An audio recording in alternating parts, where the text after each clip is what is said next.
ओम नमो भगवते वासुदेवाय। श्रीमद् भगवद गीता, जिसको लेकर के गीता जी के महात्म्य में कहा गया, गीता शास्त्रमिदं पुण्यम यह पठित प्रयतः पुमान् विष्णु पदमवाप्नोति भय शोकादि वर्जितः। अर्थात जो व्यक्ति प्रतिदिन श्रीमद् भगवद गीता का पाठ करता है, इसका पठन अनुशीलन करता है, उससे उस परम पद की प्राप्ति होती है, उस परम धाम की प्राप्ति होती है, या यूँ कहें भगवान श्री नारायण के चरणारविंद की प्राप्ति हो जाती है। जो लोग नित्य गीता जी का पाठ करते हैं, प्राणायाम आदि क्रियाएं करते हैं, बताया उनके जीवन में कभी कोई पाप नहीं होता। बताया गीता क्या है, गीता जी का जन्म कैसे हुआ है। सर्वोपनिषदों गावो दोग्धा गोपाल नंदन।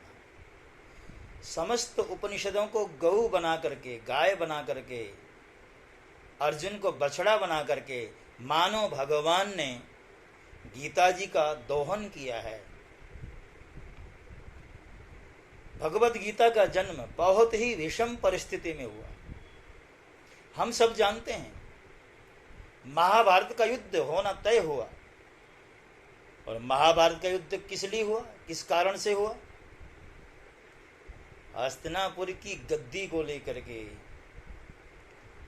कौरवों और पांडवों में युद्ध न हो, इस बात का भरपूर प्रयास किया गया।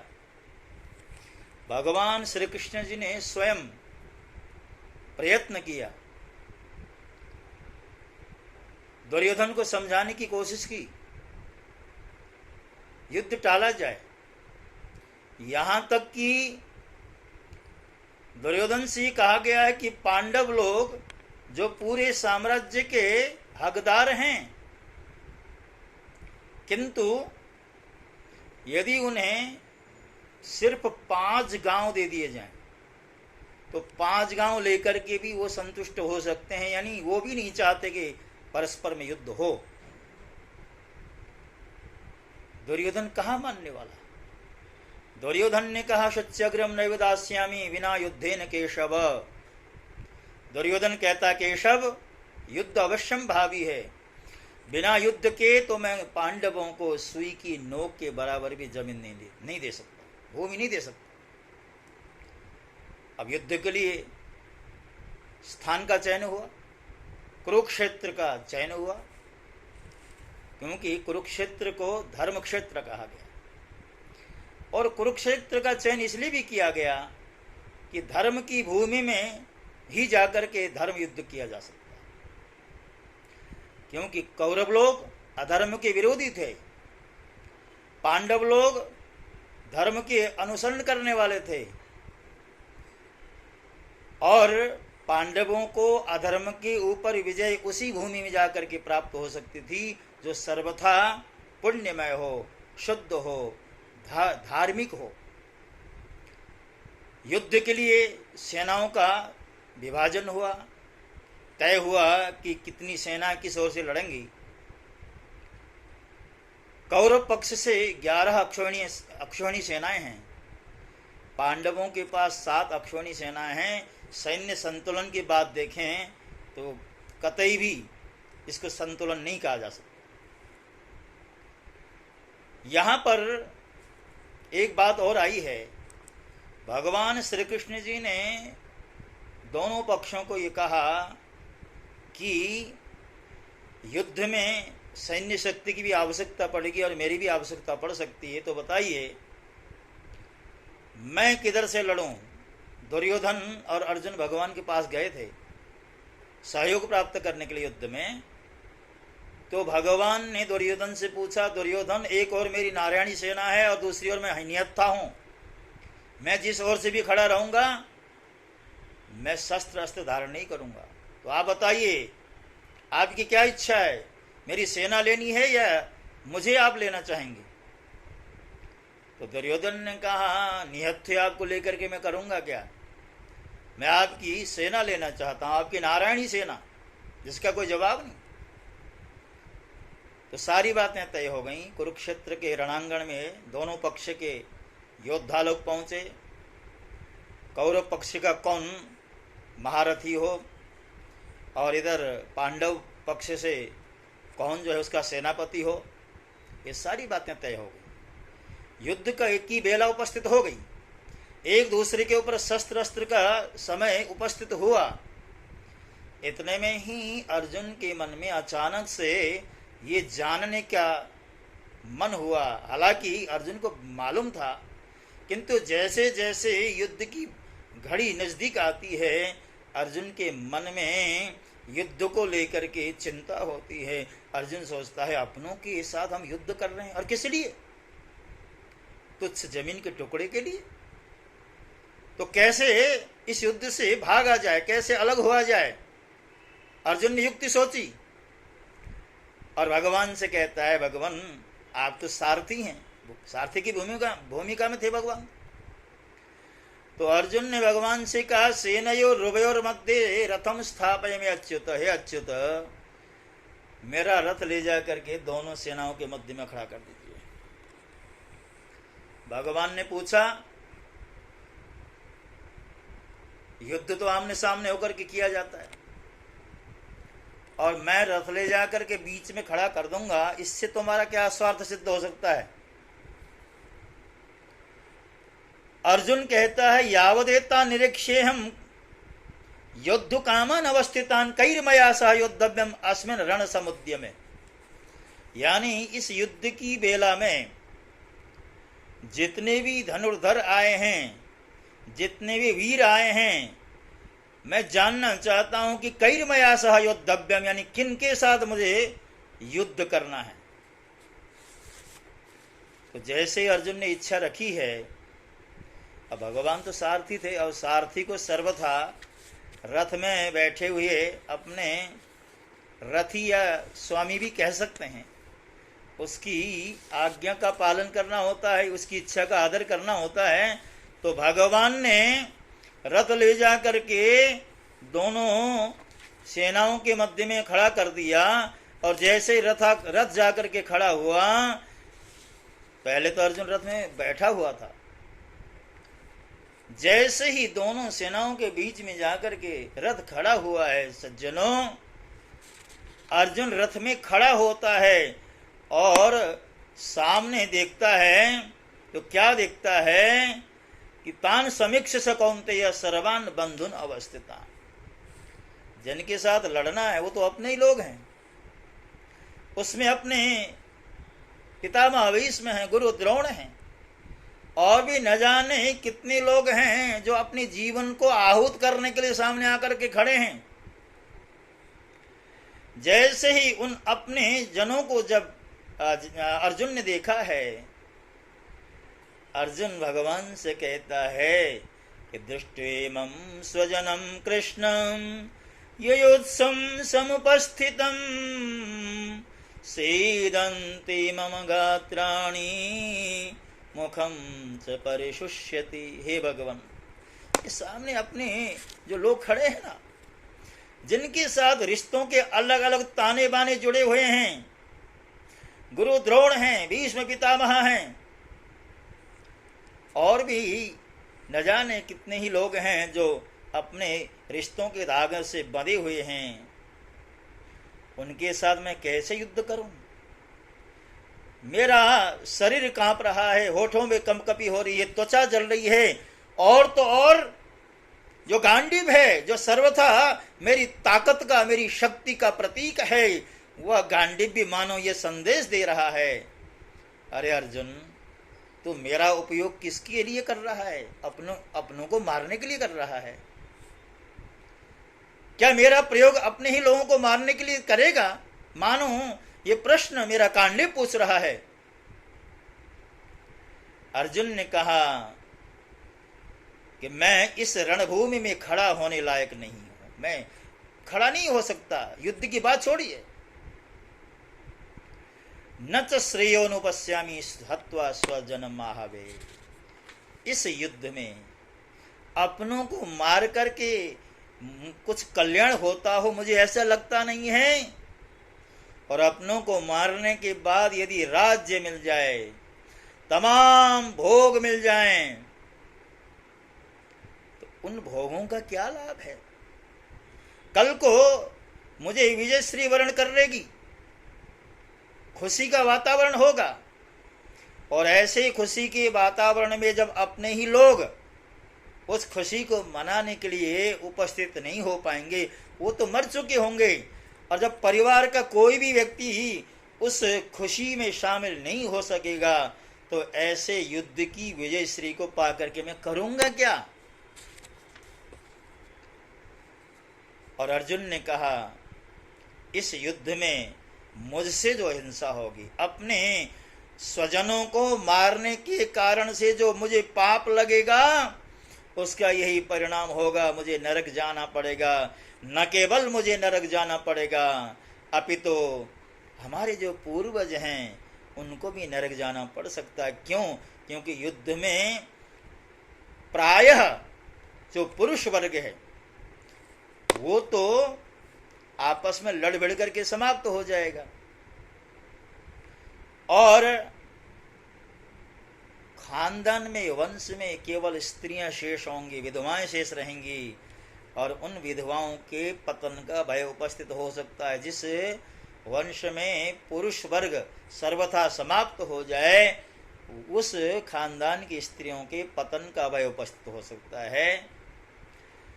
भगवान मैं जानता हूं, यद्यप्येतेन पश्यन्ति लोभोपहत चेतसः, ये जो कौरव है ना, उनकी मति लोभ के कारण मारी गई है। ये कुल के नष्ट होने का जो पाप है या जो नुकसान है, उसको समझ ही नहीं पा रहे। और ये यदि समझ नहीं पा रहे हैं, क्या मुझे भी ऐसा ही करना चाहिए? मैं तो मानता हूं इस बात को समझता हूं कि छोटी सी जमीन के टुकड़े के लिए ऐसा विनाशकारी युद्ध ठीक नहीं है। अर्जुन ने युद्ध न करने का निश्चय किया है, और तमाम प्रकार के तर्क दिए हैं, और न केवल तर्क दिए हैं, अपितु अर्जुन ने अपना गांडीव रख दिया है और बैठ गया है, और उसके साथ साथ उसकी आंखों से अश्रुधारा बह चली है। सज्जनों, भगवद गीता का जो पहला अध्याय है उसको अर्जुन विषाद योग कहा गया है। अर्जुन को विषाद होता क्यों? किस बात को लेकर के? अपने लोगों को लेकर के विषाद होता है। कदाचित युद्ध में मेरे हाथों मेरे लोग मारे गए, तो फिर मैं किसके सहारे रहूंगा? किसको अपने जीवन की उपलब्धि बताऊंगा? इसलिए इस पहले अध्याय का नाम है अर्जुन विषाद। और ये जो विषाद है, देखिए, विषाद दो तरह का होता है। एक तो संसार को लेकर के होता है, कि संसार की उपलब्धियों को लेकर के होता है। संसार में हम सर्वथा जब किसी वस्तु विशेष, किसी पदार्थ विशेष को लेकर के जब चिंता करते हैं, उसकी उपलब्धि न होने पर हम विषाद करते हैं, या कोई अपना स्वजन छूट जाए, उससे वियोग हो जाए, तो उसको लेकर के हम विषाद करते हैं। धन नष्ट हो जाए, उसको लेकर के विषाद करते हैं। ये हमारे विषाद का कारण है, ये संसार के जो भी कुछ कारण है। किंतु अर्जुन का जो विषाद है वो हम सब लोगों से भिन्न है। सज्जन, अर्जुन का जो विषाद है वो इस बात को लेकर के है कि मुझसे कोई ऐसा अपराध न हो जाए जिससे कि हमारा कुल कलंकित हो, हमारा कुल अनर्थ को और दुर्गति को प्राप्त हो। गांडीव रख दिया है, बैठ गया है। भगवान ने जब देखा अर्जुन के चेहरे पर, तो भगवान क्या पाते हैं? तम तथा कृपया विष्णु मस्र पूर्णाकुलेक्षणम विषीदंतमिदं वाक्यम उवाच मधुसूदनः। आंखों से अश्रुधारा बह रही है, विषाद युक्त चेहरा है, मुरझाया हुआ चेहरा है। भगवान ने कहा, कुतस्त्वा कश्मलमिदं विषमे समुपस्थितम। अरे अर्जुन, ये विषम समय में अब तो एक दूसरे के ऊपर शस्त्रों अस्त्रों का प्रहार करने का समय उपस्थित हुआ है। ऐसी परिस्थिति में तुम्हारे मन में ये विचार कहां से आए? ये अनार्य है, ये सर्वथा अनुचित है। तुम्हारे अंदर ये कमजोरी कैसे, ये दुर्बलता कैसे आ गई? हृदय की दुर्बलता को त्यागो और युद्ध के लिए तैयार हो जाओ, तत्पर हो जाओ। अर्जुन ने अपनी असमर्थता व्यक्त की है। कथम भीष्मं संख्ये द्रोणम च मधुसूदन इषुभिः प्रतियोत्स्यामि पूजार्हा वरिशोदन। भगवान, यही बात मुझे खाए जा रही है। भीष्म पितामह, गुरु द्रोण ऐसे पूज्य जनों के ऊपर मैं शस्त्रों का प्रहार करूं, ये कैसे हो सकता है भगवान? अर्जुन ने कह दिया है, इस प्रलयंकारी युद्ध जिसमें अपने गुरुजनों का वध करना पड़ जाए, उनके ऊपर शस्त्र और अस्त्रों का प्रहार करना पड़ जाए, इस युद्ध से अच्छा तो यह है कि मैं जो भिक्षावृत्ति करके अपना निर्वहन कर लूंगा, अपना गुजारा कर लूंगा, किंतु मैं ऐसा युद्ध नहीं कर सकता। काफी तर्क दिए हैं, किंतु अंततो गत्वा अर्जुन ये भी कहता है, शिष्यस्त्यहं साधिमां त्वां प्रपन्नम। भगवान, मैंने अपनी बातें तो बतला दी हैं, किंतु आप जो उचित हो वो मुझे बताएं, मेरा मार्गदर्शन कीजिए। मैं आपका शिष्य हूं, आप मेरे गुरु हैं। यहां से भगवान ने अर्जुन को समझाना आरंभ किया है। शायद भगवान को लगा अर्जुन शरीर को लेकर के चिंतित है, युद्ध में शरीर नष्ट होगा, चाहे हम सामने वालों को मारें या सामने वाले हमारे ऊपर शस्त्रों का प्रहार करें, तो शरीर को लेकर कितनी आसक्ति है। तो भगवान ने समझाया, अर्जुन दो वस्तुएं हैं, एक है शरीर, दूसरा है शरीर यानी आत्मा। यदि तुम्हारे मन में शरीर के नष्ट होने को लेकर के चिंता है, तो शरीर तो आज नहीं तो कल नष्ट हो ही जाना है। और यदि आत्मा को लेकर के चिंता है, सोचते हो आत्मा मरेगी, आत्मा नष्ट होगा, तो ध्यान रखना अर्जुन, आत्मा का तो कभी जन्म ही नहीं हुआ। न जायते मृते वा कदाचित् नायं भूत्वा भविता वा न भूय अजो नित्यः शाश्वतोऽयं पुराणो न हन्यते हन्यमाने शरीरे नैनं छिन्नन्ति शस्त्राणि नैनं दहति पावकः न चैनं क्लेदयन्ति आपो न शोषयति मारुतः। आत्मा अविनाशी है, अजर अमर है, न इसका जन्म होता है न मरने का। देखिए, यदि आत्मा का जन्म ही नहीं हुआ तो उसके मरने का कोई सवाल नहीं होता है। नष्ट तो शरीर होता है, 5 तत्वों से शरीर बनता है। क्षितिजल पावक गगन समीरा पंच रचित अति अदम शरीरा, ये 5 तत्वों का बना जो शरीर है वो नष्ट होता है। आत्मा तो अविनाशी है। आत्मा के लिए शरीर ठीक उसी तरह है जिस तरह हम अपने जीवन में समय के ऋतु के अनुकूल वस्त्रों को धारण करते हैं, उन्हें त्यागते रहते हैं। ऐसे ही जो आत्मा है उसके लिए शरीर तो एक वस्त्र है। आत्मा के लिए शरीर का त्यागना ठीक उसी तरह है जैसे हम पुराने वस्त्रों को त्याग देते हैं और नया वस्त्र धारण कर लेते हैं, और इसे हम अज्ञानतावश मृत्यु समझते हैं। धीरे धीरे अर्जुन की बात समझ में आ रही है। भगवान अर्जुन से कहते हैं, अर्जुन अब अंदर की दुर्बलता का त्याग करो। तुम क्षत्रिय वंश में उत्पन्न हुए वीर हो, अर्जुन हो। तुम्हें अपने नाम की लाज रखनी है, अपने नाम को बचाए रखना, अपने यश को बचाए रखना है।